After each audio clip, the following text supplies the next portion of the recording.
Good evening. Weather First meteorologist Gary Frank with an update. I wanted to update you about what's going on here just after 10:30 because storms are starting to fall apart. Good news as we head into the overnight hours. So I want to keep you posted about what's going on. Let's take you right to that because as we look outside, it's pretty quiet. Temperatures holding steady at right about 80 degrees still. Feels like 84. We got to 87 today. Notice that dew point. It's at 73 still on the humid side. The big storm that had kind of moved through and been part of this cold front, and you could see, even as we continue to monitor this, and, you're kind of able to see where that front has continued to move through from central Missouri, fired up from that perfect line from Kansas City, and then it's kind of falling apart.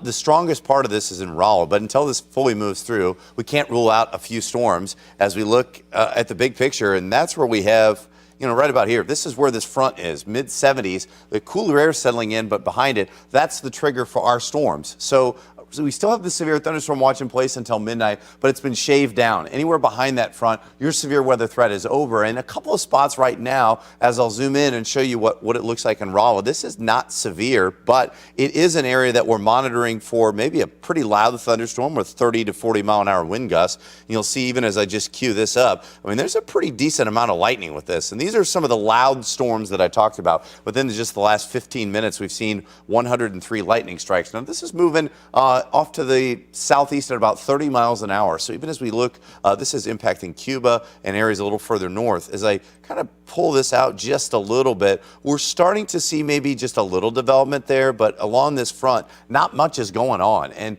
so that's a positive sign. Doesn't mean this won't fill in to some degree, but it's just not taking shape just yet. So until this fully moves through, I don't want to at least remove our threat for storms. However, temperatures will continue to stay on the warm side until that front moves through. So cold front moves through, a few loud storms are possible, especially off to the southwest, but not everybody gets that rain. And once we see things move through, look at these drier air numbers on the other side of the state. That's going to be a big key for us tomorrow as we're in the low to mid 80s. A much cooler afternoon is on the way and over the next few days. So I think once we get this storm threat out of the way within the next couple of hours at best, and most of this is going to get out, and then we're back into the 80s tomorrow afternoon. We'll continue to keep you posted if there are any changes here on KSDK.com for updates on that storm. But right now, our severe weather threat is winding down.